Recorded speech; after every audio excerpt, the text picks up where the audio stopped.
नवरात्रि में माँ दुर्गा के 9 अलग अलग स्वरूपों की पूजा की जाती है। जो व्यक्ति सच्ची श्रद्धा भावना से देवी की आराधना और उपासना करता है तो उसके सभी दुख माँ हर लेती है और जीवन को सुख, खुशियों और समृद्धि से भर देती है।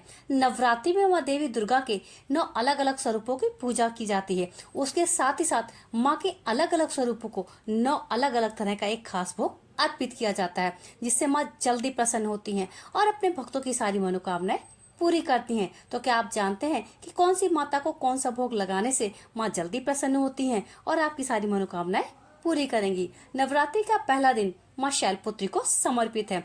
इस दिन माँ को दूध और घी से बनी मिठाई का भोग लगाएं। साथ ही साथ गाय के देसी घी का भोग भी लगा सकते हैं। दूसरा नवरात्रा माँ ब्रह्मचारिणी का है। माँ ब्रह्मचारिणी को चीनी या फिर गुड़ का भोग लगाएं, जिससे घर में सुख समृद्धि सदैव बनी रहती है।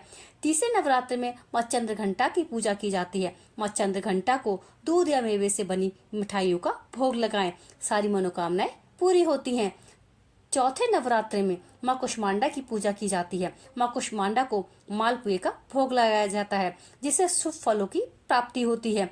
पांचवें नवरात्रि में माँ स्कंद माता की उपासना की जाती है। माँ स्कंद माता को केले का भोग लगाने से सारी मनोकामनाएं पूरी होती हैं और जीवन में तरक्की के रास्ते खुलने लगते हैं।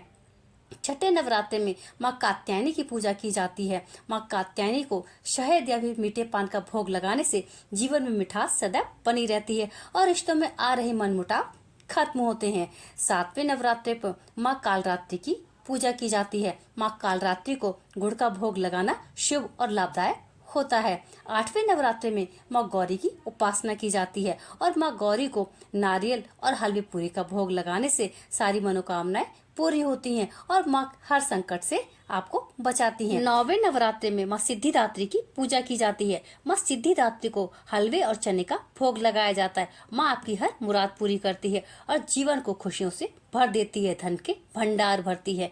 इसी तरह की छोटी छोटी महत्वपूर्ण जानकारी के लिए चैनल को सब्सक्राइब कीजिए और वीडियो पसंद आए तो लाइक शेयर जरूर करें और कमेंट बॉक्स में जय माता जी जरूर लिखें।